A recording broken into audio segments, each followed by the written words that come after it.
Welcome to another episode of the Sports Crew where we talk sports and occasionally we stray outside the sports line.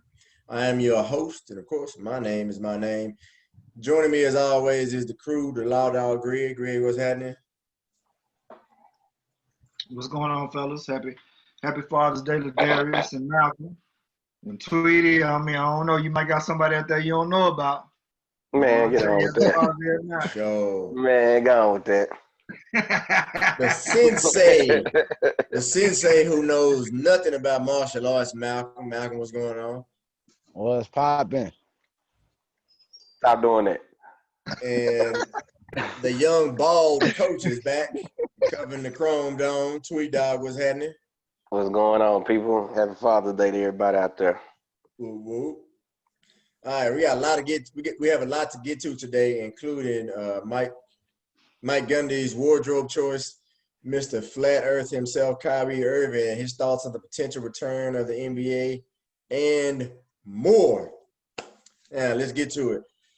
Oklahoma State head football coach Mike Gundy came under fire this week after a photo surfaced of him wearing a One American News Network T-shirt after a recent fishing trip.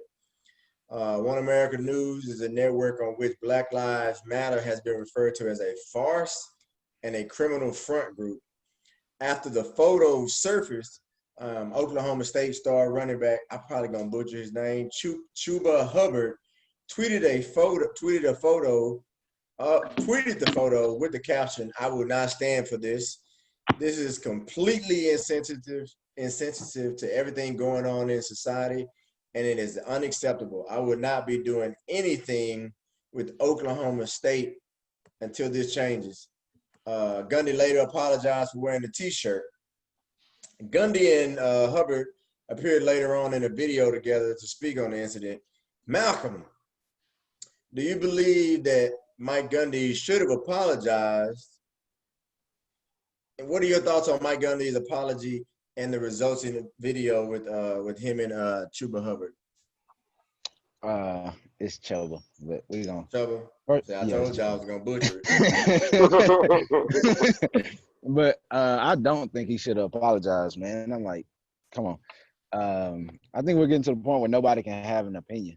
Everybody has to have the same opinions. You can't tell me nobody voted for Trump and he became president. So I feel like a lot of people should know that there's going to be somebody with it, whether it's in your work environment or school environment or team environment, that's not going to have the same political views as you. But I guess Mike Gundy avoided wearing the shirt, taking a public photo? Yes, because what you said, that network kind of represents. But at the same time, I mean, if he's pro-Trump, there's probably going to be some things that he's going to say or do that you might not like. And you're probably just gonna have to deal with it, in my opinion. But I don't think he should apologize. And the video to me seemed kind of fake. If you were looking at Chuba's demeanor when they were doing the video, he looked still kind of mad. And I guess he said he wasn't gonna do anything until something changed. I mean, is that apology? Kind of takes care of everything now because he was wearing Oklahoma State gear. So is he gonna play football now just because Mike Gundy came out and apologized? But I think we get into a scary point, man, where nobody can have their own opinion, and I don't like it. But I might not agree with Mike Gundy, but hey, if he likes watching that network, that's his prerogative. So that's what I got. Greg? I mean, I will agree with Malcolm. Oh, The apology seemed forced. Both apologies. The first one with him and the player seemed real awkward. You know what I'm saying? Like the player didn't even like he wanted to necessarily even be there. So you kind of wonder what was said behind the scenes for that to even come about. And then Gundy later, on the 101, saying, "Oh, when he found out that what this network, what they thought about Black Lives Matter, he was basically appalled and yada yada yada." I'm like, I don't believe that for 1 second. I think Mike Gundy knew exactly what he was doing. He knew exactly what kind of network that is. He supports that network. He said it in other interviews. So, be who you are. I think the problem with the player is, um, and correct me if I'm wrong, but he was one of the top running backs in the country last year as a junior. He probably shouldn't even be there. You know what I'm saying? He probably regretting the fact that he probably should have declared. And if he'd have declared, he wouldn't even be dealing with Gundy no more.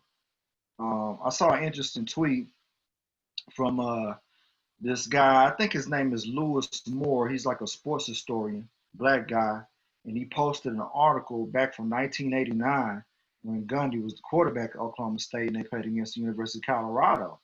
And he had been accused of calling some of the University of Colorado players nigger on the field.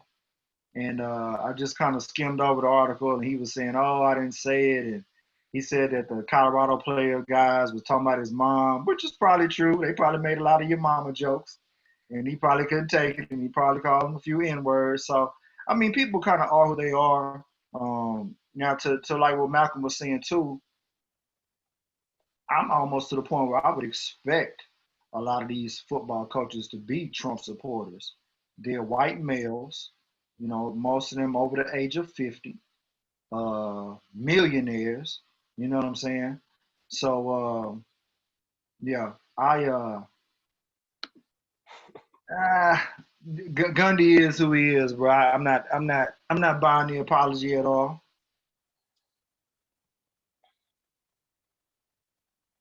Hey, can I kick it a question to Tweety? I know he about to go. Go ahead. So Tweety, do you think prospects, when I say prospects, I'm talking about high school athletes that are, deciding where they want to go play sports. Do you think they should ask the coach what their political view is? Because it seems like if you vote for Trump, they don't want to play for you. So do you think going forward that should be something they are concerned about?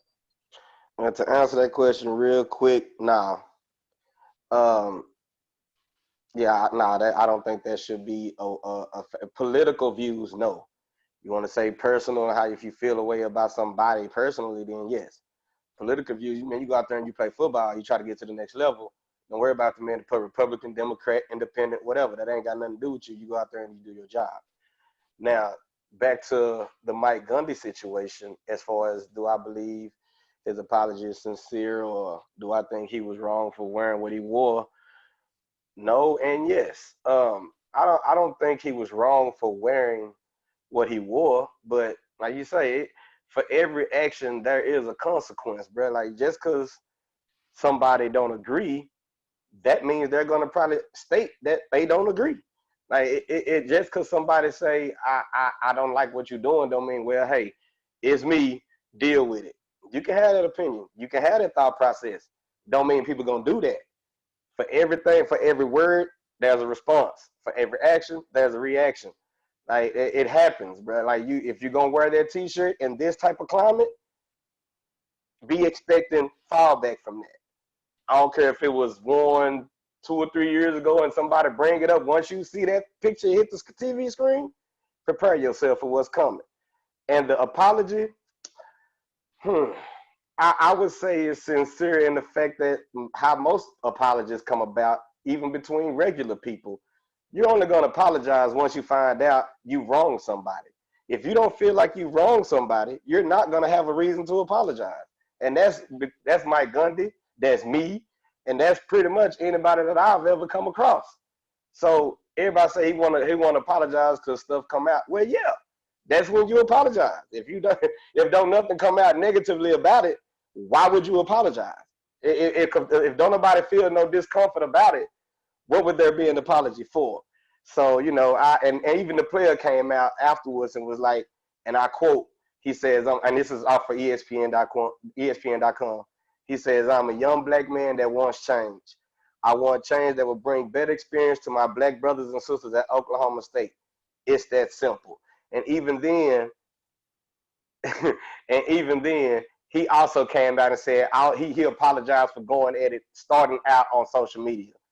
And he said he wished he would have went to him as a man and they could have talked about it behind closed doors. He should have. He was wrong for that. He should have went to the coach.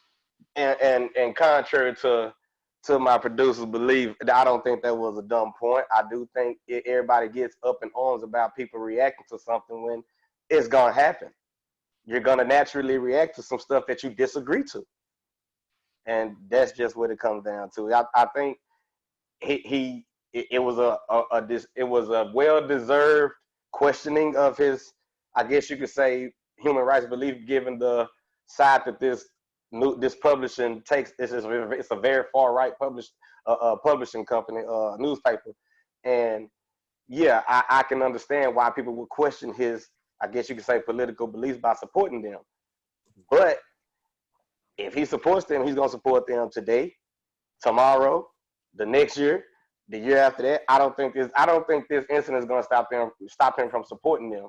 But I do think it has opened up his eyes to what other people feel about that TV station. As I was correct. LJ. Thank you. I feel like, and I could be wrong. I don't think I am, but I could be wrong. I feel like the general consensus of what people think is that if you vote for Trump, you're racist, right? And I don't think that's entirely true.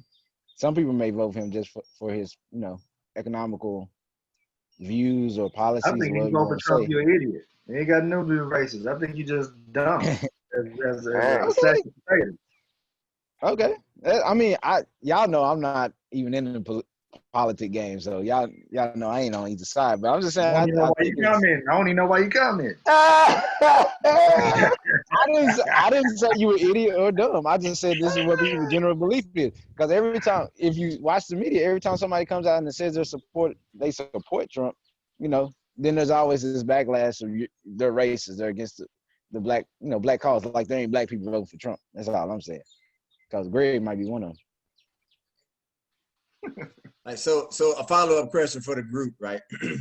So this has happened a couple of times, not specifically with a coach wearing a shirt or something like that, but like with with like somebody's belief, whether they were correcting a player in a situation with the not Roger Goodell, but with the Clemson coach that we talked about last week, or this situation right here with the shirt.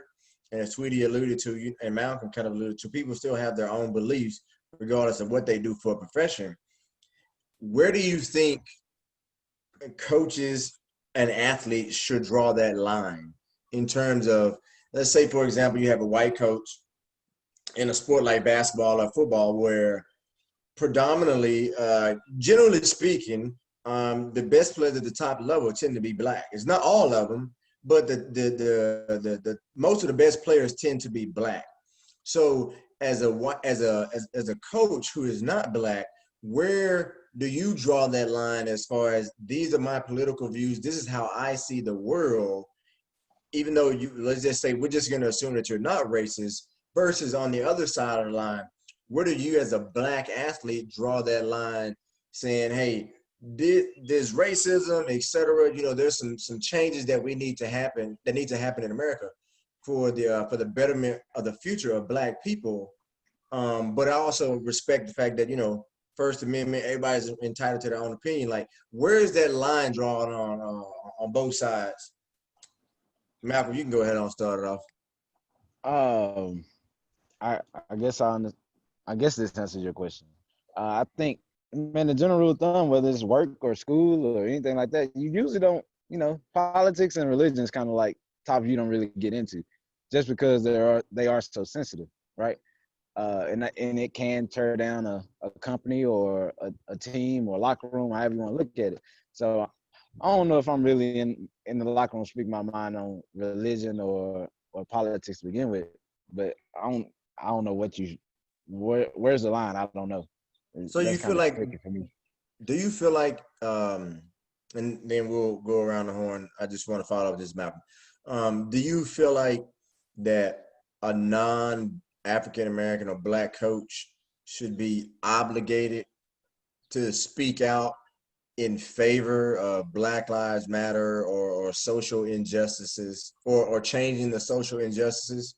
And regardless of if it's in a climate like this or not, but in particular in a climate like this, do you feel like they should have to, it's part of their quote unquote job to speak up? No, that's not in their job description. Because I just want you to be genuine, whether you're for it or not. You know what I'm saying? Because some people, it's kind of a little off topic, talking about the white privilege thing. There are white people that actually don't believe, like think that that is non-existent. So the Black Lives Matter thing really don't make sense to them.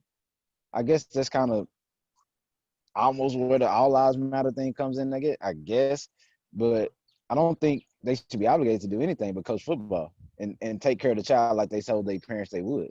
But if they're genuine about it, yeah, they should speak out. But if not, then they're just kind of they're ignorant to the situation, and what they come out and say might not actually help.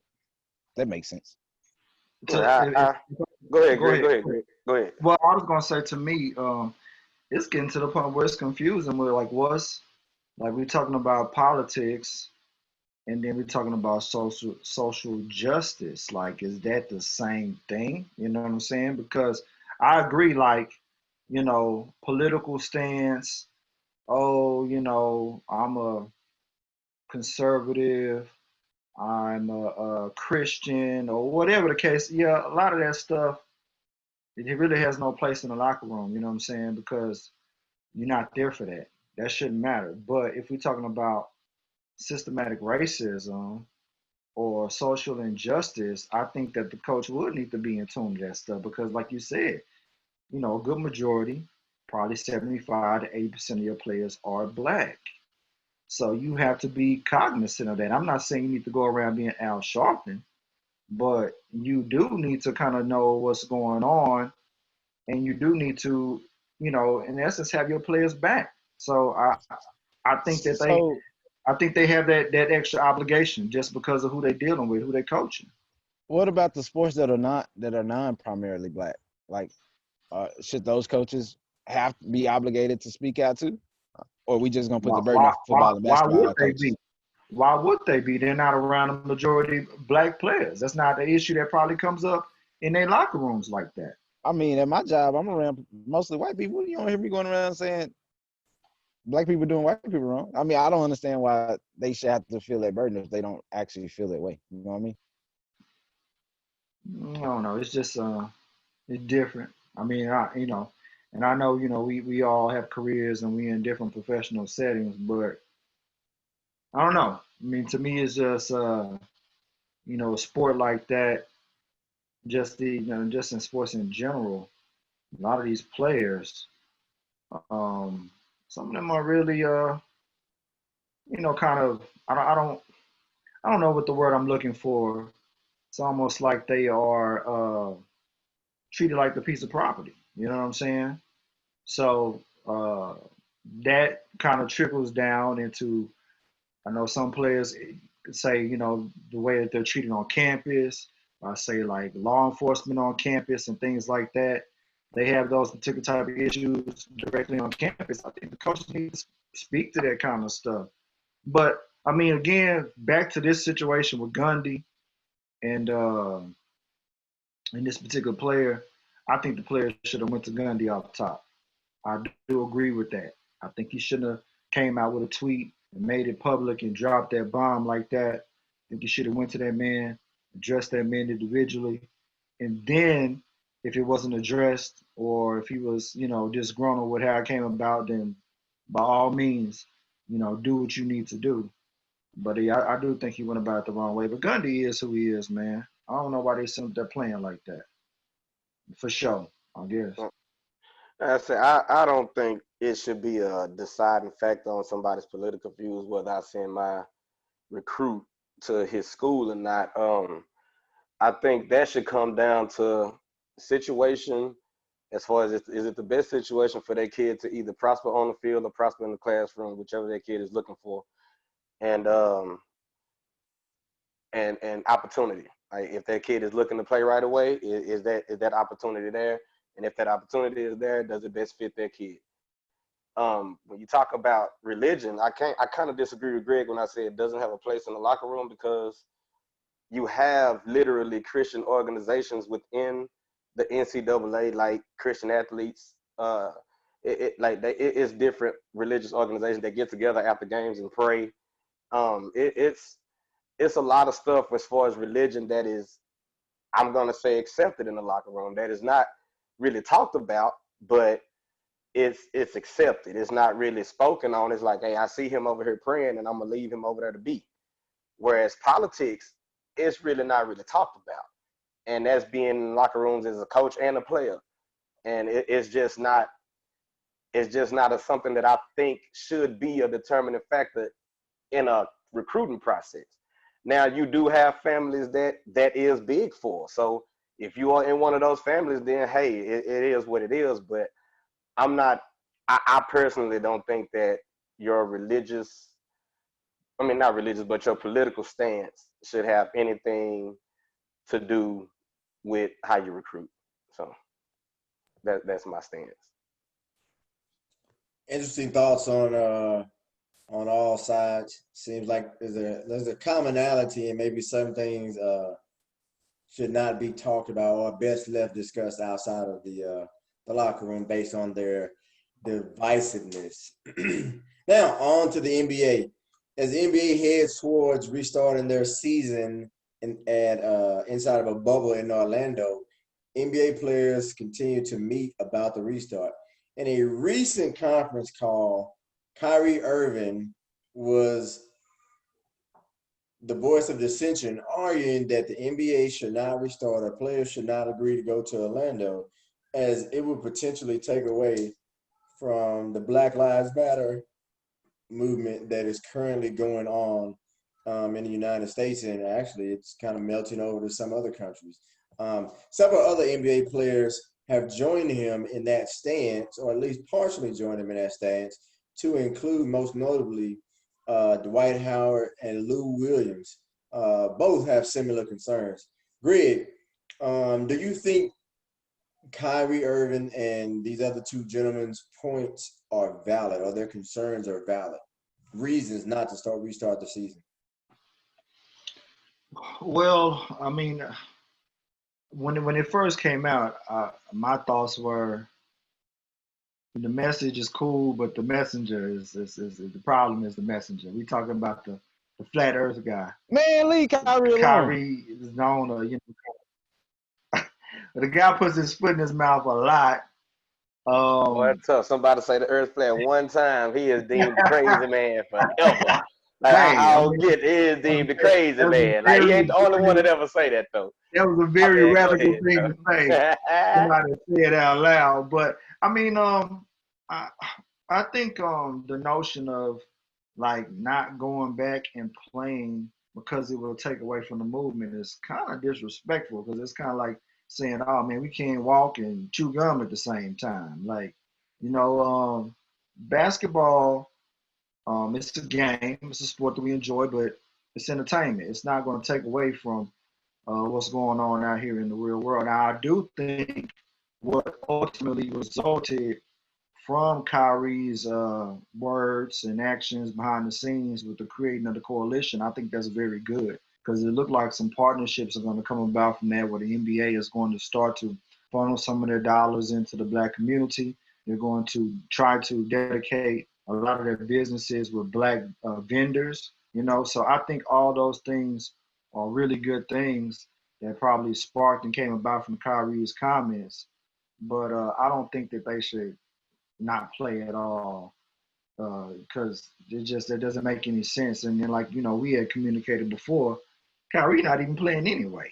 You know what I'm saying? So he coming out saying these things, and he's not even on the active roster as far as playing, right? Like he's not going to suit up or anything like that. So yeah, I mean, like I said, it's a mixed bag. Some good came from it, but Kyrie, and I might be wrong, Kyrie and Dwight Howard and even Lou Williams, they kind of got some little issues and kind of like, I like to hear it a lot better from what's my guy's name that Avery Bradley. He is real informed when he talks about it. Being on the Players Association board and all that. But yeah, I mean, they had good points. So I say Kyrie and their message. I mean, I disagree with it overall. I do think that the NBA's biggest platform, NBA players' biggest platform is the NBA court, the NBA media. the NBA coverage. I think after NBA right now, y'all are just basketball players on Twitter, just like everybody else. We can go on Twitter too. Like, yeah, you might have. I think the extra platform of being in front of the camera almost every night, every other night maybe, because the NBA play games almost every other night. You would have, if you want to spread a certain message, you have the camera in front of your face now to spread that message. I can understand where you're coming from by saying it could possibly be a distraction to the Black Lives Matter movement, but I would counter that by saying as long as you're on TV reinforcing the Black Lives Matter movement, it can't be a distract. It won't be a distraction. I also see on ESPN.com, I think that's what I'm reading. He says he don't support going to Orlando. He's not with systematic racism and all the BS. Something smells fishy. And I mean, like, I get that, but that systemic racism is something that you sitting off the court ain't gonna change. Like that, I think you can fight that even better. Once again, by being in front of people's faces and being on a platform that people can see you speak and hear your voice every day. And that's, I just think that if they sit out, they will be doing themselves and honestly part of the Black Lives Matter movement that he seems to care so much about a tad bit of disservice. So that's just my take on it. I don't agree with it, and I hope that the players that are on the side of Kyrie find a way to do or to express themselves or to further the protest on the court, because selfishly, I want to see them boys play. Go ahead. You good? Say what you got to say. Who? I'm done. All right, let's get to business. Kyrie Irving, Dwight Howard, Lou Williams. In the words of Pimp C, get up off the boo-boo. Come on, man. You gonna take. Listen, number one, it is entirely possible to do two things at one time. Exactly. We run that back for you again, Kyrie. It is entirely possible to do two things at one time. It's called multitasking. See what I did there? You can do two things at one time and do them effectively. First of all, NBA players are not on the front line. They're not the people leading these marches, these protests. They're for a lot. Most of them are not the ones out there meeting with the local leadership and stuff like that. They are not actively on a day-to-day basis or on a regular basis in there meeting with these people to get policy changes and to get to make reform happen, right? So what does it matter if you're not there? Everybody has to do, like, if you want to participate in the movement, everybody has to do your part, right? Everybody ain't built to be on the front line protesting and holding signs. Everybody not built to be in the offices or in the conference rooms or on the conference calls, having these meetings and having these deep conversations about not only what needs to change, but how to go about those changes and what you can put in place to make those changes happen. So that being said, the NBA players are not doing that, right? Like LeBron James and Trae Young, and I think it's Skylar Diggins are doing that boat thing. I forget what it's called, but they're not going to be out there like literally like every day calling people, going knocking on doors. They using their presence, their platform to help get the message out. And there's going to be other people who carry on in the day-to-day stuff, right? So I think what Kyrie's saying is like totally ridiculous, like makes no sense whatsoever. First of all, when the NBA is in season, it's not like that the NBA every network covers the NBA 24/7.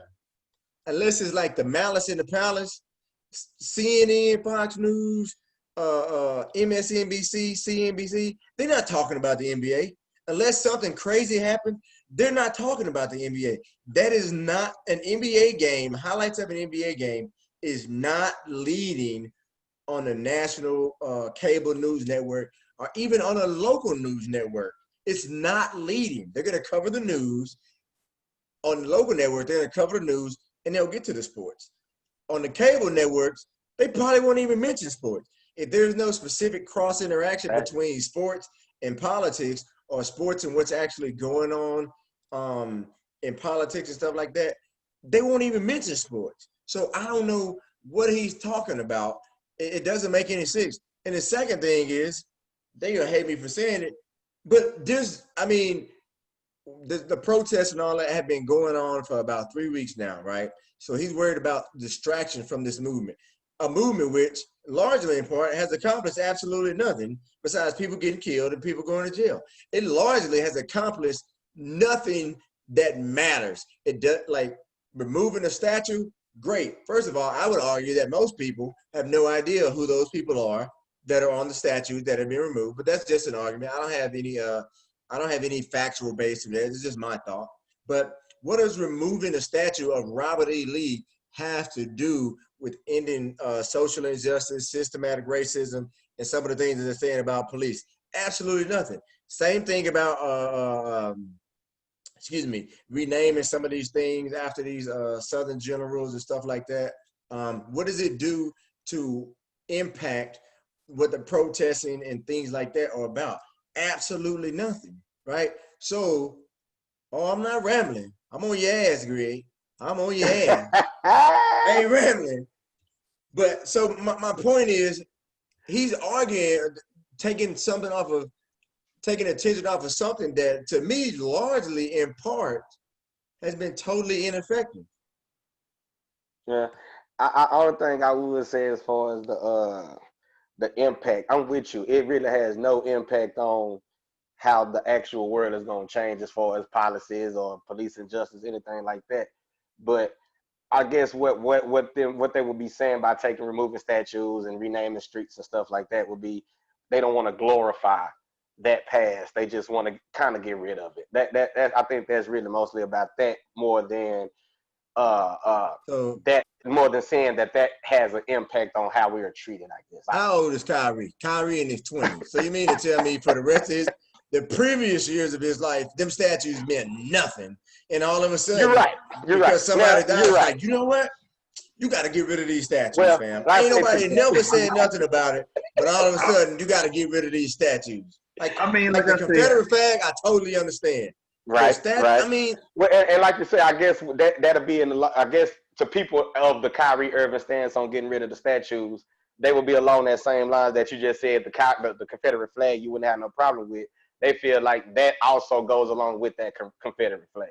I could agree with you, right? If I could chime in real quick, I think as far as with the Confederate statues and the monuments and stuff like that, I mean, I agree with you. Hell, I don't know a lot of these people that's on these statues, but I do think that they should be brought down, especially where they're in like prominent places, because sometimes they're like right in front of the courthouse, you know what I'm saying? Or they right there in the downtown town square, you know what I'm saying? So it's like a really prominent area that's highlighting this, and they were fucking traitors and treasonous, and they lost, you know what I'm saying? It's really stupid. So I mean, but that's more so symbolic. But I do think that there hasn't been really any real hardcore change just yet, but there's at least been some strong conversations, and I think that we're heading in the right direction. One example being get rid of qualified immunity. Qualified immunity protects police officers and law enforcement agencies from being sued whenever they are done wrong. You know what I'm saying? That's always the roadblock from a legal standpoint, from a surviving family being able to get recourse against a police officer in the police department. You know what I'm saying? That's a roadblock. So I think the state of Colorado the other day got rid of qualified immunity. That's huge. You know what I'm saying? So like there's a few things that are coming about from the protests. I mean, you got 1 out of 50. You say what now? That's 1 out of 50. Well, you got the Breonna Taylor law that's just passed in Kentucky, which got rid of no-knock warrants. You know what I'm saying? You can't. That's now no longer legal. I mean, that's 1 out of 50. I just gave you 2. I mean, I'm but not still, but that's only impacting. You talking about 2 ones? No, you're talking about like one state out of 50. I don't mean to keep interrupting you, Greg. My bad. Go ahead. No. I mean, so what I'm saying is, it's a start. It's been a long time coming as far as social justice issues go. I mean, we can go back here for hundreds of years. So, I don't want to, we in 2020, we live in a microwave society. We used to things happening just like that. It's not going to happen just like that. I think there's some good things that's coming about from these protests. I think people should continue to protest. Is my Man, opinion. I only got one thing to say. Kyrie a fraud. Cause just a couple weeks ago, he actually voted for basketball to start back. And then when they told him he couldn't just sit on the bench, like he couldn't be an active player on the bench, and if he wasn't gonna play, he couldn't come. Then all of a sudden he's saying the NBA shouldn't return. So that's all I got to say. Why would he even want to sit over there though? What is he, a COVID denier or something? I mean, he think the Earth flat. Is he a COVID denier too?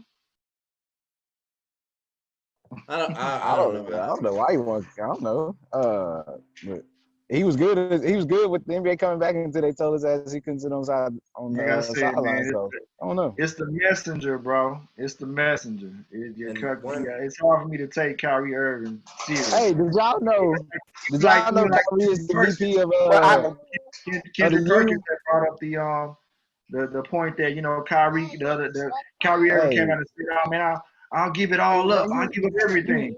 you It's leaking like, in dude, the other you leaking in the other topics, bro. well, But did I'm y'all know just saying, Kyrie Irving was like VP of like you had the the Players example of Union? Maya Moore. hold on, both of y'all talking, bro. I can't understand what I y'all know. saying. That's Greg over the rim. I said, did y'all know Kyrie Irving was the VP of the Players Union? Yes. Who the hell made that decision? That's I knew all I that. want to know. I knew that. all right. One last thing before we move on. Greg, while I agree with some of the things you say, obviously those were small changes. I still don't think that that's not a social impact. That doesn't, being able to sue a police officer doesn't really do anything to handle systematic racism or social injustice. It just allows you to share I your disagree. opinion. If you got a police department that's hit, you know what I'm saying, with a $15 million lawsuit and got to pay it up, they're gonna start changing the way they doing things. That's if they That's gonna win. bring about some change. Again, 1 out of 50. But it's That's neither true. here nor there. But as directly related to this topic of Kyrie Irving and the NBA restart, the public disagreement between former teammates Kendrick Perkins and Kevin Durant was reignited after Perkins criticized Irving's comments about restarting the NBA, leading Durant to call Kendrick Perkins a sellout. Tweeting, was Kendrick Perkins' criticism of Kyrie Irving out of line, too harsh, or was Durant's comment out of bounds? I say the criticism of Kyrie, and I won't say the actual criticism was harsh, but some of the words Kendrick Perkins used could be, say, man, I'm about to come see you. Like he said, the people who was along with Kyrie and followed the Kyrie's Irving, I guess, who agree with Kyrie, in essence, called them stupid. Like you can't just really go and talk about people like that. And he also did go on ESPN. I mean, yeah, on the jump and apologize for doing that. But the fact of the matter is, he did that, and that's why Kevin Durant follows back and calls him a sellout. Now, woo, that sellout word, man, that one of those say that's almost like calling somebody. I guess that is the same thing as calling somebody back in the old days of Uncle Tom. I don't think people like took too kindly to that. And Kendrick Perkins also addressed that, and he was like, man, kind of went personal on the stuff that he did for Kevin Durant, talking about how their families are close and how he did stuff for him in Oklahoma City, and how dare him call him a sellout and all this other stuff. So I really think at the end of the day, it's going to be much ado about nothing. But the criticism of Kyrie Irving was fair as far as him not agreeing with what Kyrie Irving wanted to do. Some of the words might not have been fair. He could have chose different words. I could give you that. But the actual criticism, I have no problem with. I do have a big problem with Kevin Durant calling somebody a sellout because they disagree with one of his teammates. Like, I have, that has nothing to do with selling out, bro. That's just a difference of opinion. And you could say he was wrong for saying some of the words that he said, which Kendrick Perkins also acknowledged. But you can't call a man a sellout just because he disagreed with Kyrie Irving. But this ain't nothing new for Kevin Durant. We see him come to the defense of his teammates and use extreme words. Like, call Mark Cuban an idiot. Like, he does stuff like this for his teammates, and we just gotta expect stuff like that from Kevin Durant. But he shouldn't have called that man no sellout, bro. That's all out of line, bro. He way out of line for that. That's just my Man, opinion. all this did for me is confirm that the Brooklyn Nets will never win the NBA championship unless they get LeBron James over there. Because ain't no way in hell Kyrie and KD gonna be able to handle the media once they start winning. They too sensitive. Kevin Durant always got something to say. I guarantee you, when Perk was in OKC with him, he'd have came out and said, "Hey, Perk, one of the top 5 enforcers in the league, so y'all need to put some respect on his name." Now all of a sudden he want to show a clip of Perk shooting an air ball Like I because said, he don't will go to disagree with him. the ends for his teammates. Once you Right, against him, he like, on your ass. but he acted like we thought Perk got buckets or something. Everybody know Perk only averaged 2.8 points a game, bro. So we know he could shoot. So I don't understand the point of showing that clip. But they ain't gonna make it. Like, and they in New York. But it kind of goes back to my point with the Mike Gundy thing. Like, Kevin Durant is so sensitive. He can't take somebody that has a different opinion than him. Like, so I don't know what they're gonna do when he starts playing and Kyrie starts playing and they have a bad week and people start questioning their ability to lead a team. So, part of the reason why he left Golden State, he got mad because people love Steph more than him. Well, duh, Steph got drafted by them. So what did you thought? And they won before you got there. So for the record, I've never seen him hit a 16-foot jump either. But that's my point. That's my point. I don't understand why he showed the clip. We all know Perk can't shoot. Like, that just Perk goes makes to NBA. Look, that no just goes to disrespect the to Perk. pettiness of KD, bro. He just Look, that petty. Like you say, that is no hey, part of KP game, but he petty. Hey, no disrespect to Perk. Kevin Durant is the same guy that created a Look, let me burner finish. account. The burner account, bro. Let me That's why finish. you gotta say the So, burner account. no disrespect to Perk, right? No, he from Texas. You know, we gonna rep Texas all day long. But Perk, I mean, you finna say something disrespectful. hey, it's gonna be very disrespectful. Ain't nobody get scared of Perk when he walk in to pick up 24-hour fitness, bro, and hoop. I'm just saying, he made the NBA, but we all gonna go at Perk like he just walked in the gym and he just got up next. He trash. I mean, not trash. Boy, Perk give you 40. He can't make a layup. But ain't nobody expected Perk to come in and get buckets in the NBA game. So I don't understand the point of him showing that. But all this did for me is just show that Kyrie and Kevin Durant cannot lead the team to a championship. So next year when the season starts and they talking about they are a top contender, I ain't gonna buy it. They might be out by the second round. Go ahead, Greg, since you want to cut everybody off. Well, I wasn't trying to cut you off.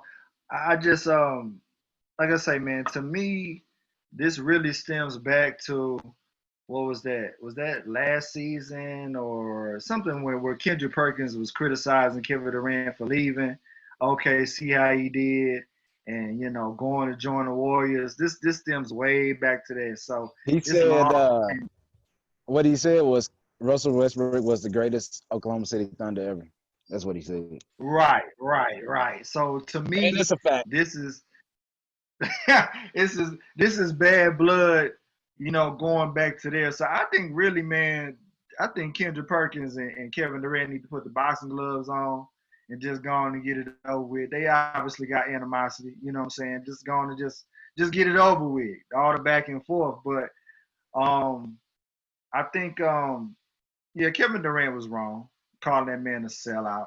I mean, I don't think uh, Kendrick Perkins' criticism of what Kyrie said was necessarily a reason to call that man a sellout.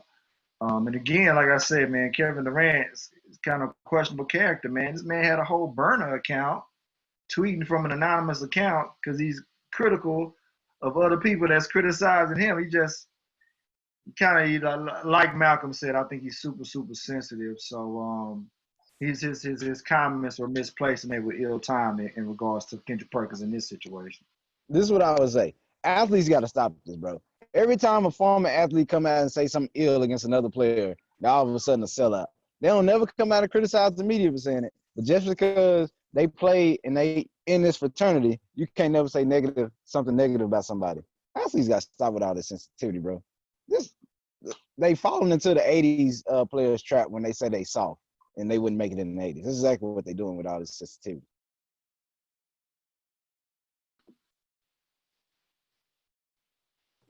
And y'all went quiet as a church mouse. Everybody against KD.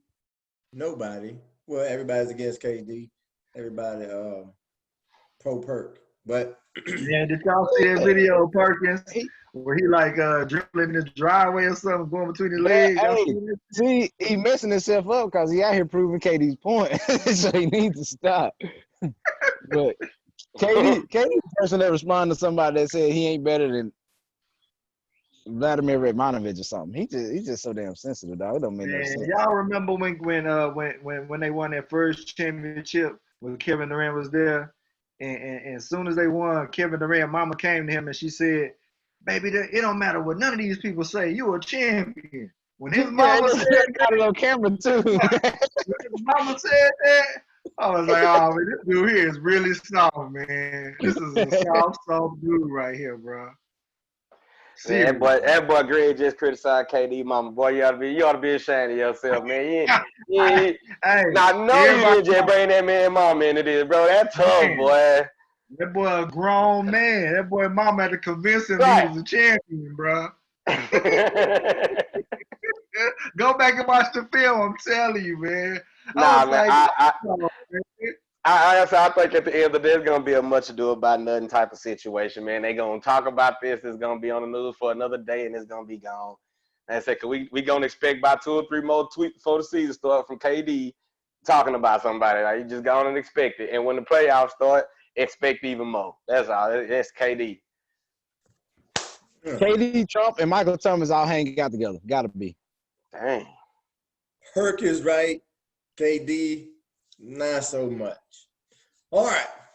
This week, Dr. Anthony Fauci, director of the National Institute of Allergy and Infectious Disease, who became fairly notable to the American public as a member of the COVID task force, said that if the NFL players aren't in a bubble similar to what Major League Soccer and the NBA are planning, he doesn't see how football will happen in the fall. Malcolm, can the NFL create a bubble like the NBA has planned? Can the NFL make this happen?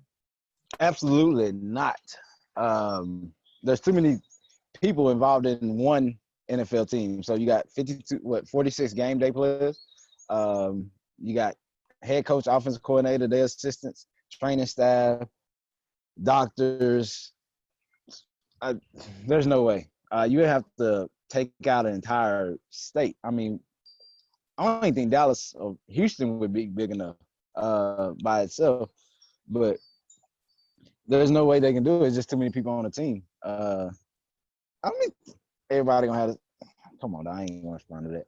But there's just no physical way because there's too many people on one staff. And I guess if they expand the bubble to like 3 or 4 cities, maybe 5 or something like that, then it's possible. But other than that, I don't see how they can because it's just too many people tied to one team, and there's no way they can fit everybody in one city. That's great minds think alike. So me and Shay Sharp be on the same page a lot. Yeah, no, I mean, I don't want to sound like a repetitive, and I'm not gonna say it, but no, I don't think it's gonna happen.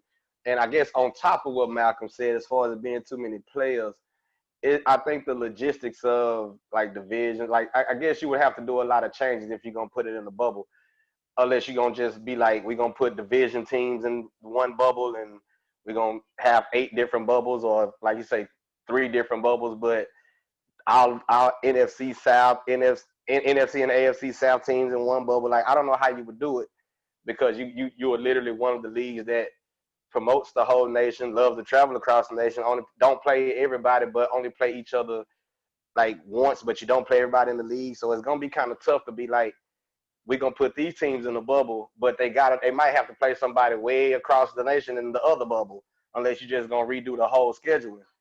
I think football got a lot to think about before they can just automatically say or be very optimistic about having a season in the middle of this pandemic. I just don't. I don't know. I just don't think it's gonna happen. I hope it does because I'm a football fanatic. But as far as if they're gonna have to keep it in a bubble, I don't think it's gonna happen. I think what football is really hoping for is the majority of the states that they operate out of open up so that they won't have to worry about a bubble. They'll try to chance it with the traveling. That's just my opinion. I mean, well, my thoughts are initially I was thinking like, yeah, why not? You know what I'm saying? They're a big corporation. They got a lot of money. I'm pretty sure they probably got some creative thinkers up top. Yeah, they can get it done, but then I started to kind of think about it a little bit further. It would be kind of difficult because they do only play once a week, and so you got all those folks there. Like, what are they going to be doing during the whole time? During the course of the week when they're not playing. Just kind of staying in some foreign city that they're not accustomed to. They got families and things like that. Even though basketball has a similar kind of setup, but they're playing every other night. You know what I'm saying? They're so busy with playing the games.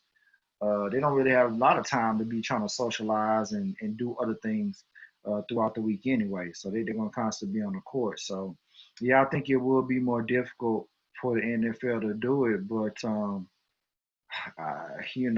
it's hard to disagree with Dr. Fauci. You know what I'm saying? He only been doing it for 30 plus years, so God knows what he's talking about. So they got to figure something out.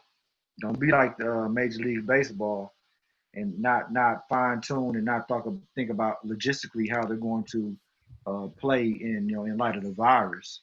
They need to get that figured out. So I know name ass producers in our ear talking about army bases and stuff like that.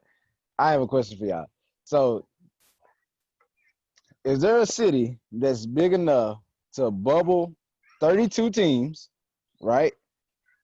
And keep them away from the general public? Because in Florida, they're staying on this resort, and it's not talking about the NBA, and it's not all 30 NBA teams. It's only 22 of them. And obviously their staff is a lot smaller. But is there a city in America that can house all 32 teams, all their staff, and keep them away from the general public? And like Greg said, be able to play all 16 games in one day. What do y'all? Is there a city that I'm missing, or? I mean, probably somewhere in middle America, somewhere they don't want to be. You know what I'm saying? Somewhere in Iowa or North Dakota or South Dakota that doesn't have a large population. You know what I'm saying? What facilities they got though to house all these people and to play? That's true too. I mean, I don't know. I mean, you might have to get creative and do something temporary. I mean, Well, if Paramount Studios can create a whole basketball dome for Michael Jordan while he's filming Space Jam, I mean, they might be able to, create something similar like that for the NFL. I mean, it's just like what do they plan on doing? Are they trying to have fans at the game? It's a lot easier when you got to deal with no fans. You just The need a facility. NFLPA thinks they're gonna have fans, so that even more confuses things.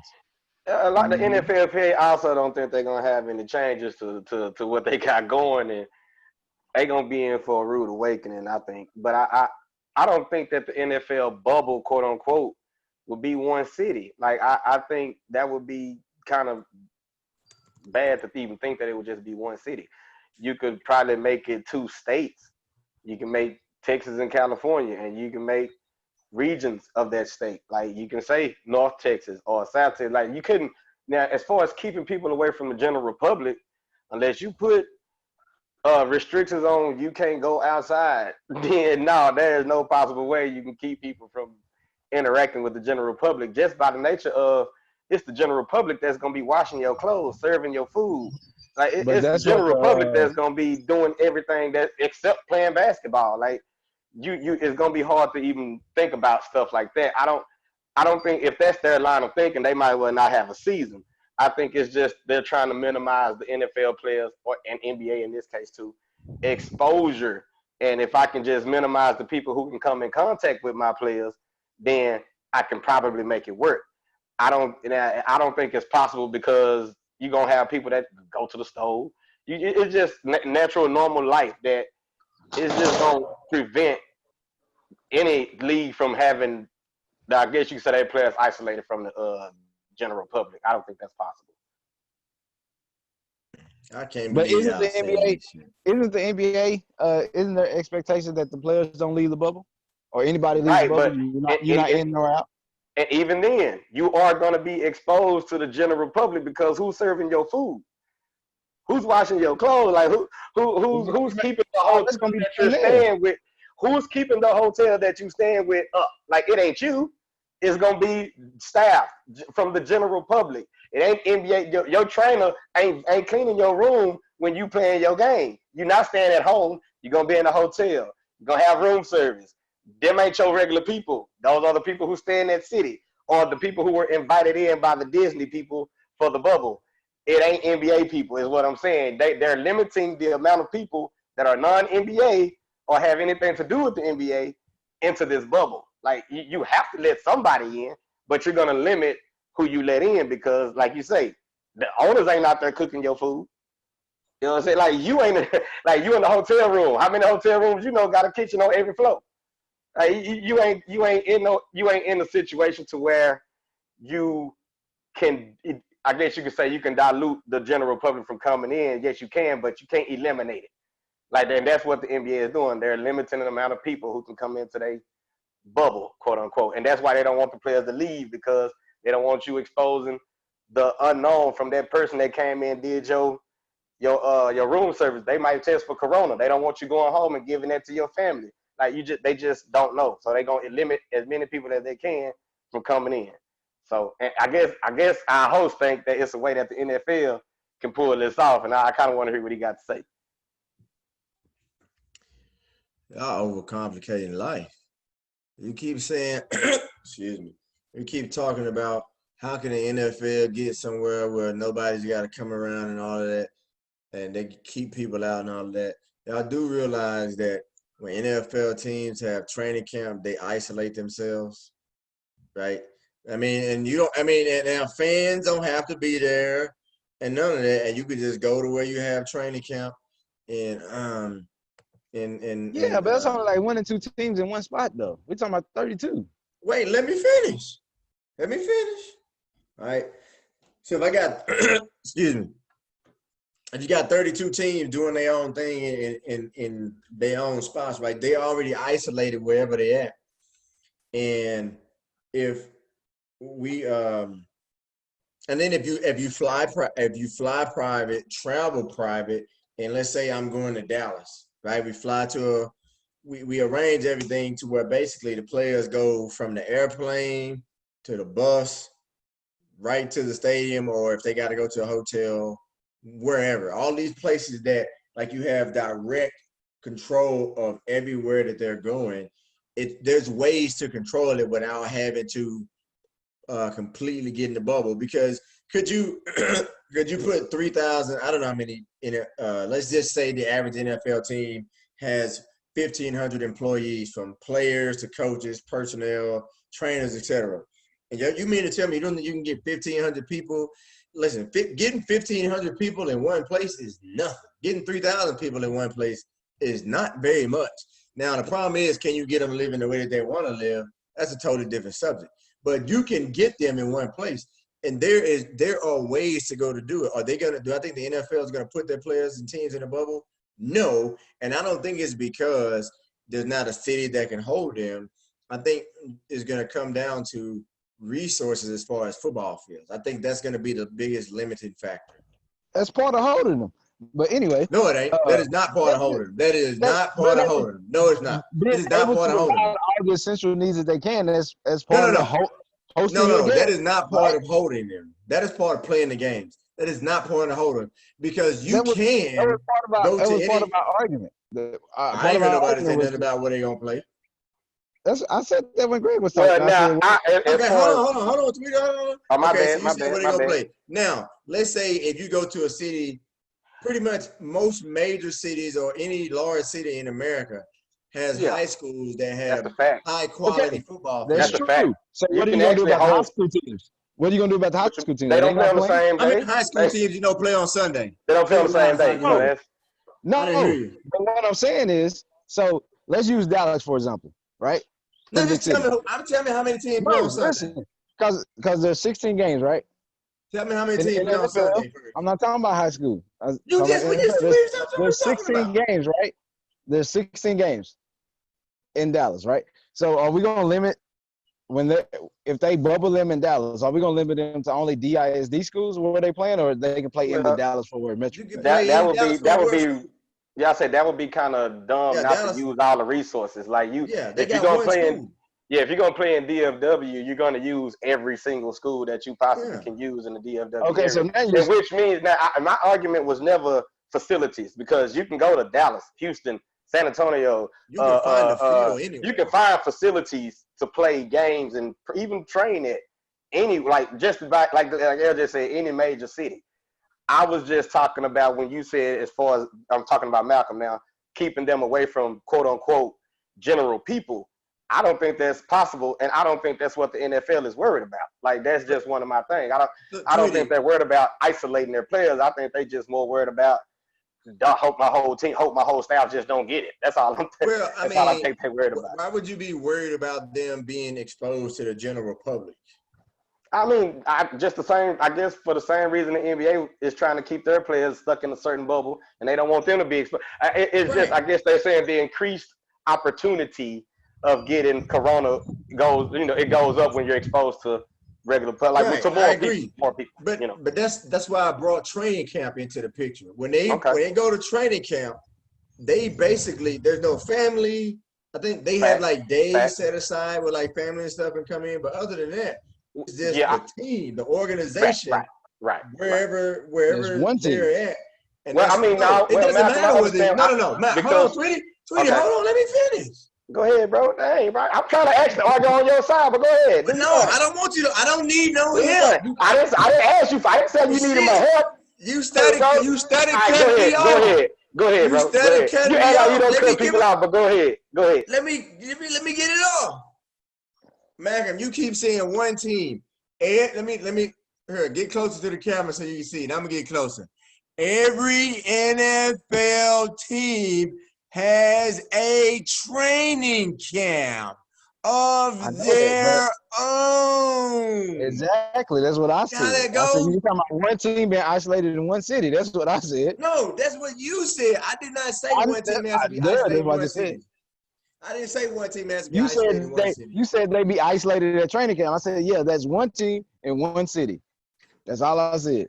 But we're talking about 32 teams in one city. So you mean so you don't believe that there's 30? You don't believe that there's? Hold on, let me finish. You don't believe that there's a city in America that has 32 football stadiums? That's what you're trying to tell me. Yeah, absolutely. So what the hell are you talking about? If there's 32 football stadiums, why do 32 teams have to practice at the same place if there's 32 football fields? I didn't say that. I said there's not a city big enough to hold all the NFL and keep them isolated from the general public. That's what I said. Why not? Listen, I'm isolated from the general public. You don't mean you trying to tell me there's no hotels in these cities? There's no places that you can go to and say, hey, keep them in the hotel all week? Are you not familiar with security and stuff like that? Yes, you keep them at the hotel. For 8 months, teams sponsored activities. Ain't nobody trying to be in no junior high field day trip, bro. That's not what you want to do. I tell you what. If your job says you got to work a certain way, they're going to give you two options. You either work a certain way or you don't work anymore. They don't have to make it how you want it. You either work this way or you don't. Like I don't know if you have an office or not, but let's say if you have a job where like you start off with an office, right? Then y'all move buildings and you get fewer offices and they say, hey, you got to work in a cubicle. Now, maybe you don't like working in a cubicle. They're going to tell you one thing. You either work in a cubicle or you can be unemployed. But we're going to provide you with a cubicle. That's your choice. Anyway, let me go back to hosting, man. Y'all got me off my game. Because your ideas was trash. That's why. Anyway, let's stop it, bro. It ain't going to work. That's the moral of the story. It ain't going to work. Tweety, go ahead. I ain't got nothing to say, bro. All I was going to say was when you act like you don't need – I ain't say you needed help. I was just going to tell you or inform Malcolm that, yes, you can actually isolate teams in facilities. But I'm with Malcolm on you can't keep them away from the general public. And I also don't think that's what the NFL cares about. I've also just said that too. I don't think they care about isolating from the general quote unquote, because I think if you're trying to bring 32 teams into one city, and you, like I said, it's not the people going, it's not the clubs and stuff like that they worried about. I really think that they're trying to make it to where the people who have access to the players, as in, like I said, laundry people, food people, traveling people. Like I say, even if I do go from one place to the next, I gotta have a bus driver. Like, we don't know what that bus driver is doing outside of the thing. So you shaking your head, LJ, but one person can infect like 10 to 15 people. I'm gonna respond to you, tweeted. So go ahead. And my thing is this. I don't think, as far as what Malcolm is saying, I think that there is a way that you can isolate all 32 teams as far as practicing and playing with facilities. I think that's possible. What I do not think is possible, which is what I agree with Malcolm on, is just keeping them away from the quote unquote general public. Now, as far as in masses, I think that's possible. Like, because you can seclude people from not being exposed to the masses, but if you're just talking about a couple hundred people, I think the NFL is cool with that. I just don't think that they want their players to be around the masses. And like that goes to what LJ says, as far as can you get them to live the way you want them to live?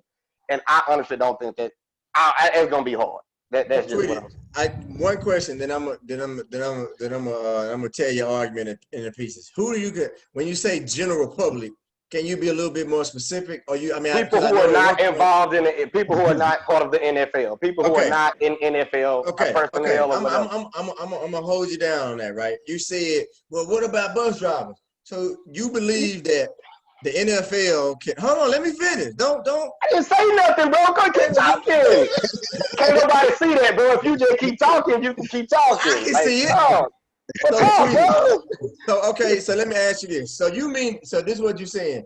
The NFL, a team can afford to hire a team doctor, but they can't afford to hire just one guy to drive a bus or one woman to drive a bus.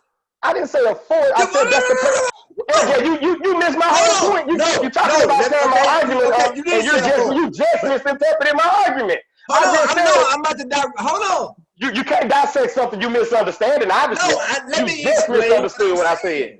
Let me explain what I'm saying. You said specifically, what about the bus drivers and stuff like that? Now, if I have a bus driver that stays with my team, as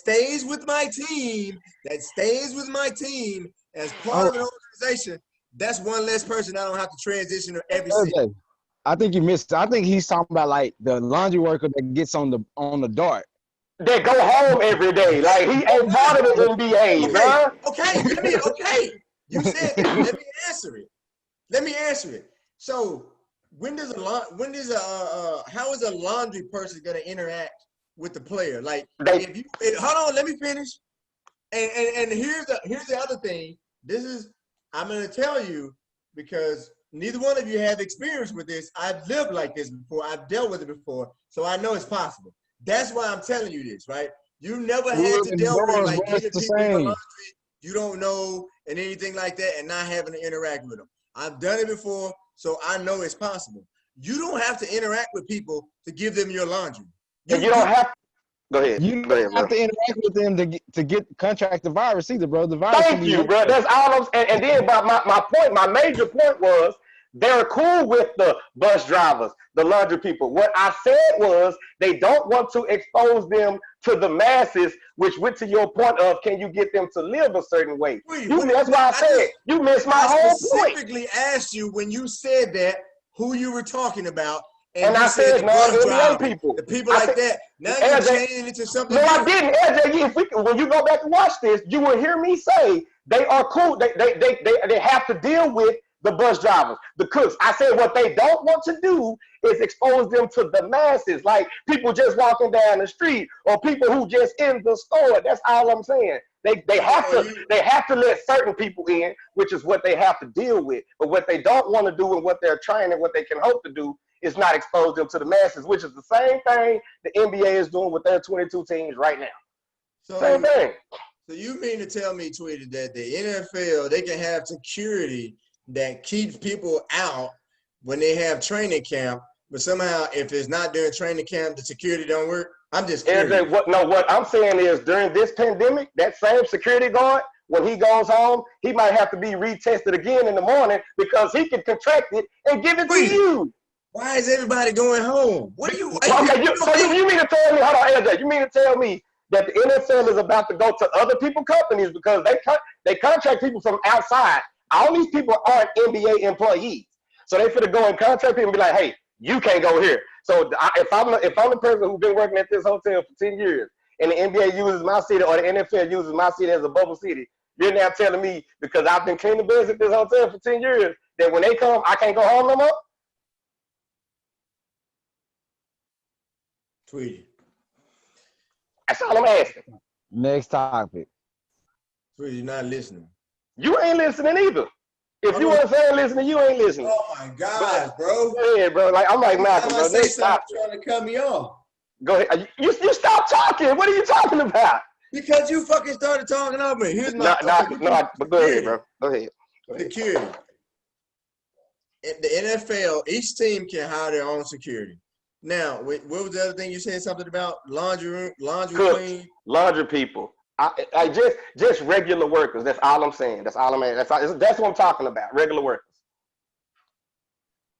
Tweety, how many regular workers have you been exposed to or just hung out with when you was at a hotel?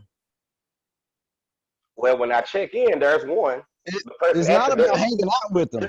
Like, do you know viruses can live on surfaces for weeks, months at a time? Certain viruses can live on surfaces for weeks. They have not said that that's the case with the coronavirus. Yeah, don't tell me about certain viruses. I ain't say that.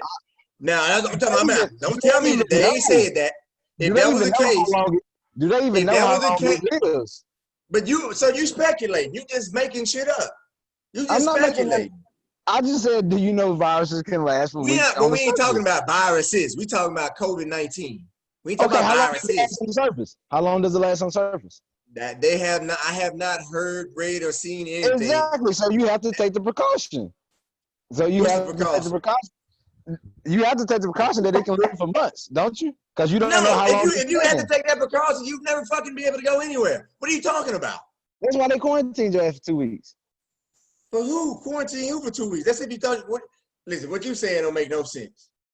Are we still talking about the spread on surfaces and stuff? I think the CDC dispelled that weeks ago. That's what I thought, but I couldn't remember. Yeah, I ain't say nothing about the surfaces. I couldn't remember. I asked how long. No, because LJ was making an argument that you had to come in contact with somebody to contract it. No. I was not making that argument. My point, my question I was asking Tweety was, he keeps saying this general interaction with people at the hotel.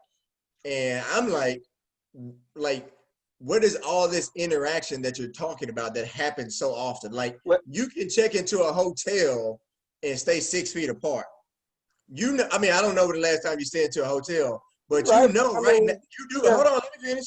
You do know that now you can check into a hotel and never see the front desk person. You don't have to go to the front desk. You don't need a key. Right, I think they got so sophisticated where they can send you QR codes and stuff to your cell phone. They can access your room. And I don't travel a lot, but I'm probably on the road 3-4 times a year in hotels. So you don't have to see the front desk person. And even when you clean it, right, the NFL, I mean, they can give them your schedule and say, hey, you can only clean between these hours when they know the players would not be there. And I'm not saying that there's a perfect world where you can 100% eliminate any potential, but I'm saying that there's ways that you can minimize it. And some of the things, we making the same point, bro, that's what I was saying. Some of the things that you're saying are not correct, though. And that may be true, but all I'm saying is, LJ, well, my point was the same thing. They just trying to limit exposure. That was my point, bro. Like, that's what I'm saying. Like, you really going at me and we saying the same. You right. I might be saying some wrong stuff. What I was saying was, though, LJ, and you're right. I might be spitting out some stuff that ain't gonna happen. All I'm saying is that's not true. Same thing is not gonna happen. It's just No, no, not no, no, no. LJ, what I'm saying is, you okay? Like you just said, there is no perfect world to where they can't keep them from being exposed to the coronavirus, and I agree with you on that. And all I was saying was that they're both leagues, NFL and NBA, well, NBA more so than the NFL, I think, is trying to make sure that they can minimize as much as possible. Because I ain't really heard nothing about the NFL talking about a bubble. It I wasn't just what you heard were saying. that the doctor said, yeah, that is what I said, and You just I just lost. I didn't lose. We were saying the You lost. same thing. You talking No, about we how we weren't. going? Yes, we Oh my was. gosh, You bro. lost. Next topic. Come on, man. Rudy, you Golly. lost. Just I admit didn't it. look. It wasn't no loss because you saying the same thing. You No, we're just try not. to you try to debunk mine based on certain situations, but the point was Start the my same. own show. The point was the same. No, the point was not the same. Every argument you Yes, it had, I was, debunked. But what bro. about the people who work at the hotel? The What about point was the security? same, Anyway, LJ. Damn, bro, all you is right. horrible, bro. One thing we learned about this topic is when our host don't like our opinions, he want to talk. So No, I we wasn't. should. It I'm wasn't cool even with it. about I'm y'all actually opinion. cool with it. I just Yeah. here. This is the way I see it. There's certain things we all have different experiences. Certain things that I have more experience than y'all have. I've lived in this type of environment Oh before my god, and all of that, so I know you've never lived like that. Y'all don't even know anything about bro! traveling. You College, think you still got to like check college in at the campus is desk. essentially the same thing. Bro, first of all, last time I went to a hotel, no, I didn't have to check in at the That's desk, my so I point. All know right, about traveling, bro. Like, you ain't the bet. only person that leaves his house, buddy. Like, get on with that, Well, bro. Tweety, how the hell you Get ain't know on you with could it. travel without Because checking in at the every front desk? hotel ain't the You gotta same, check in LJ. at the front Because, desk. like I just said, every hotel ain't the same. I've had hotels where I had to check in. I've had hotels where I didn't. You act like I every tell y'all hotel is this. uniform. I tell y'all this. Damn, bro. Like, this nigga Travel, here. when I usually travel, now protocols may have changed now, but when I I used thought to you travel, said I you wanted used to to move stay. on. I ain't talking about. I'm just talking about the check-in But part. you just said you want. Do you want to move on or not? Yeah, yeah. But they usually greet you at the door.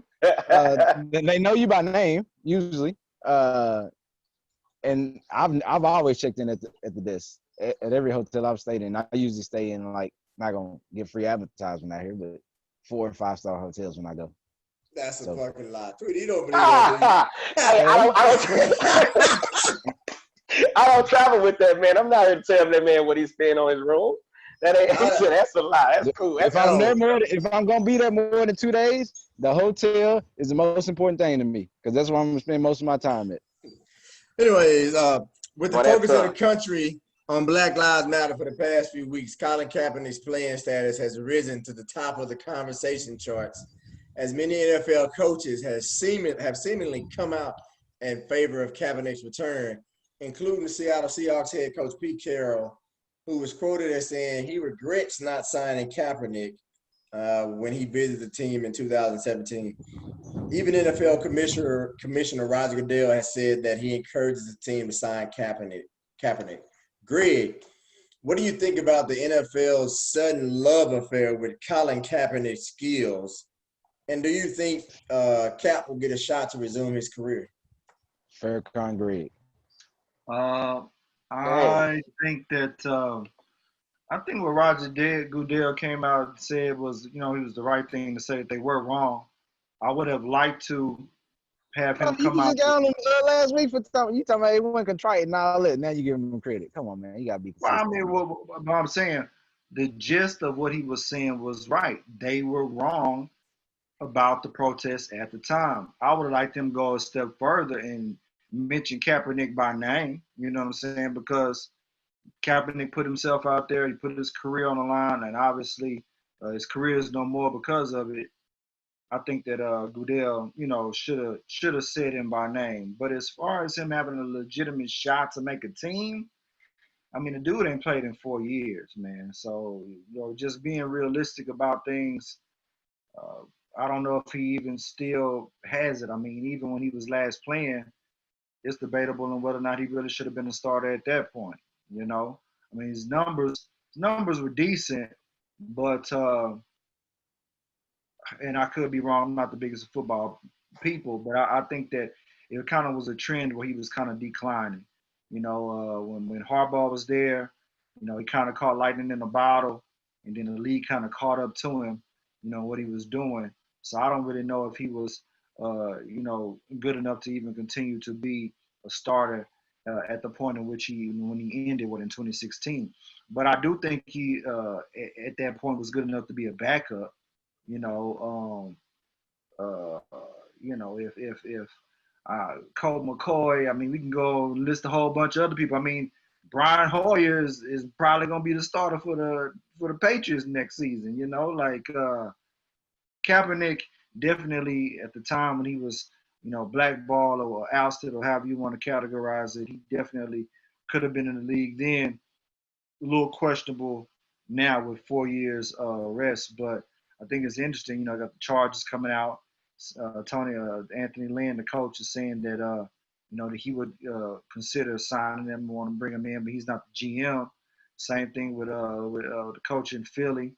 Been a few teams, but I think I read an article they were saying I think with the Patriots and even the Jaguars, if those two teams came calling, he could legitimately make the team because those two teams need some depth at quarterback. Like I say again, this is contingent upon whether or not he can still play at that same level because 4 years is a long time to lay off and not play football. So yeah, I mean I mean, they're gonna sell tickets if they sign him. So is it legitimate that they really want him on the team, or is it a gimmick? I don't know, but I mean, I hope I answered your question, but I just don't know if the man can play after 4 years. I don't think a team should like feel obligated to sign him. If they think he's good enough to play, then sign him. Whatever. Another thing, I'm not sure if Cap wants to play. I know he said it once that he wants to play, but that took 2 or 3 years for him to even come out and say that. And then when he finally had his quote unquote opportunity, whether you think it was right or wrong, he changed locations on the NFL at the last minute and did his own little private workout. So, and I know there were some reasons why he did it and stuff like that. That's why I say whether you think it's right or wrong.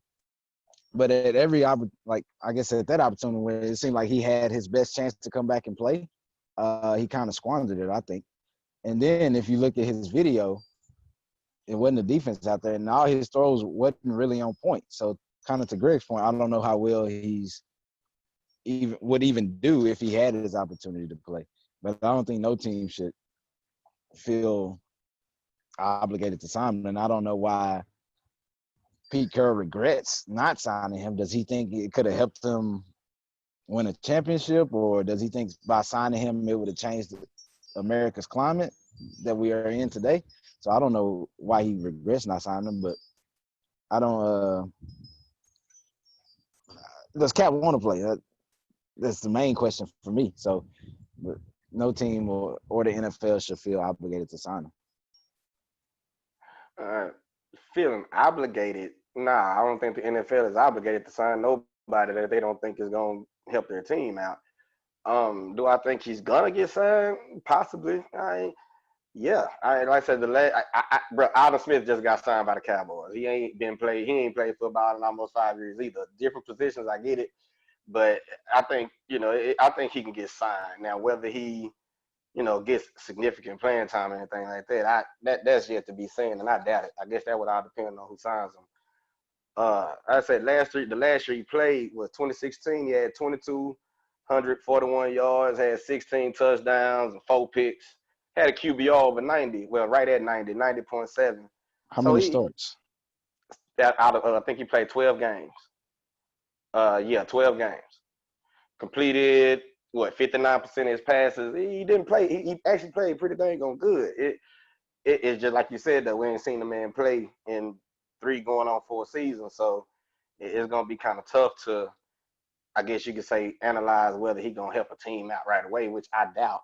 But I do think, given the last year he played and seeing him on the field, some NFL scout is gonna, or some talent evaluator is gonna at least bring him in to camp for a camp body, if nothing else. I do think he will be on the team come this football season if we have one.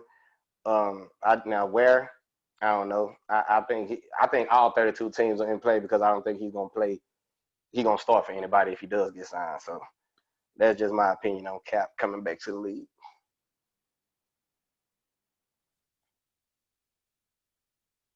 Anybody else? Nobody else has anything. Well, gentlemen, Well, I guess my question is, which teams? I mean, like I said, I brought up New England and Jacksonville. Where can he go? If you are you talking about if he wants to play now? I once again I don't think nowhere. I'm just gonna be honest with you. I don't think nobody's gonna bring him in to be their day one starter even after a full camp after sitting out for 4 years. I don't think that's in the I'm not play. talking about. Now I'm not talking about. if you're talking I'm talking about about starter. with a I'm talking chance to about get on to the be on the field, team. with a chance to get on the field, which is why I think all 32 teams will play because the only way he gets on the field is if somebody get hurt. And like you say, Cam Newton ain't on the squad yet. He might have to wait in line behind Cam. Then again, he might not, depending on what Cam asking for. Like that when it comes to Cam, it's all about really money and opportunity. Like I can give you the opportunity. If I ain't got the money, you not coming. Where Cap, it's really about you being grateful to be on the team. So I don't think he has. I don't think he has the luxury of looking for a fit. Now, as far as anybody that might sign him, yeah, I mean, because they're really low risk or very no risk to could possibly be high reward. And I think all 32 teams are in business for that. Like if I can sign somebody at low risk, very high reward, they'll go for it. Because if anything, I think he is a camp body, if nothing else. I don't think he's really a actual player on the team at this point. That's just what I was about to say. I think if Kaepernick and his camp is coming in and thinking that he's going to be a starter, well, he's foolish. You know what I'm saying? I don't think he's serious about wanting to come back to the NFL because nobody is looking at Colin Kaepernick as an NFL starter. Right. Right. I don't think anybody is looking at him. I think that Cam Newton has way more leverage to say that he should be starting on somebody's team as opposed to Kaepernick, regardless of money or anything like that. I think that as far as just play on the field and where they at today, I think Cam Newton has a better chance, more leverage and saying, hey, I need to be a starter. But I do think that, like I say again, 4 years is a long time. But if Kaepernick is even close to the player that he was in 2016, he is good enough to be on somebody's roster and be a backup.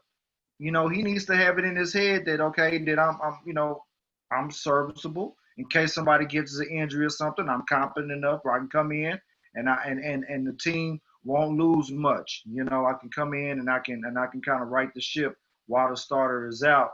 Or like I said, if he went to the right team, maybe he might get into a little competition, but it had to be the perfect situation.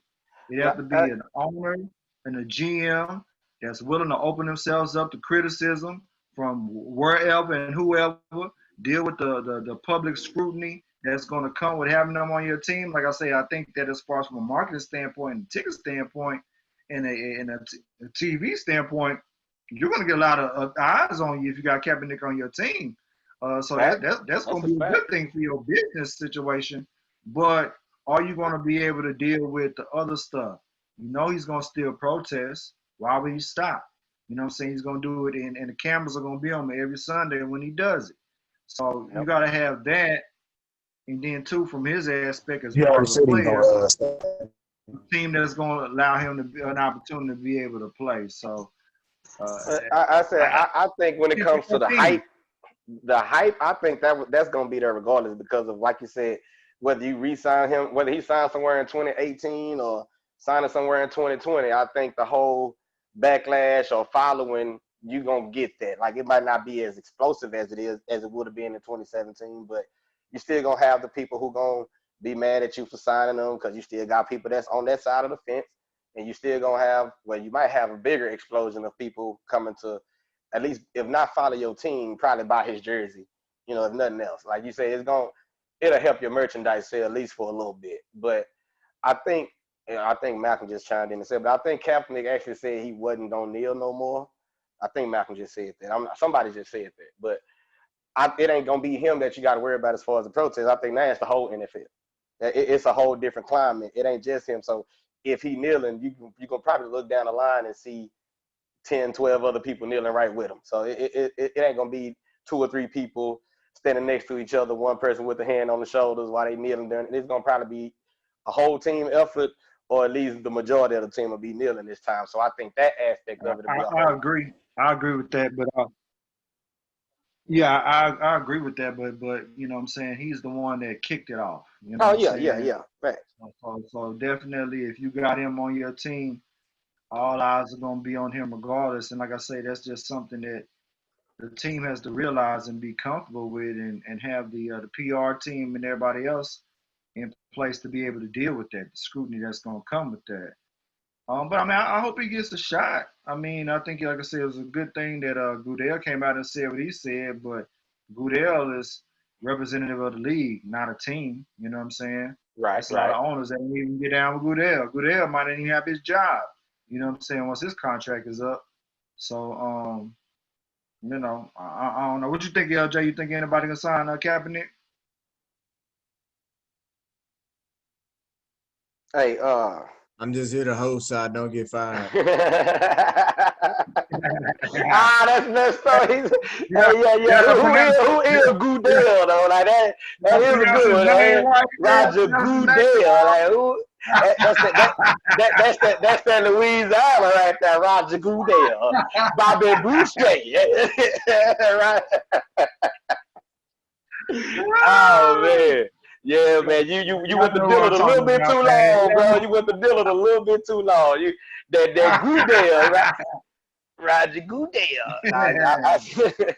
Nah, but I think he will get a shot though, man. I think honestly, it wouldn't surprise me if Pete Carroll went back and signed him. Like I say, you don't come out and say that if you ain't thought about going to go re-sign him. I mean, going to go get him anyway. Like I know part of that was a PR thing. I feel bad for not signing him, and we was wrong, and he should have got signed, but. I think that's really speaking towards your thought process on people versus talent. Because if you felt like he had the talent back then, you should have signed him back then. You was more worried, like you say, you was more worried about the backlash and the criticism that came with it versus the talent. And I don't think that's going nowhere. I think the criticism and the backlash is still gonna be there.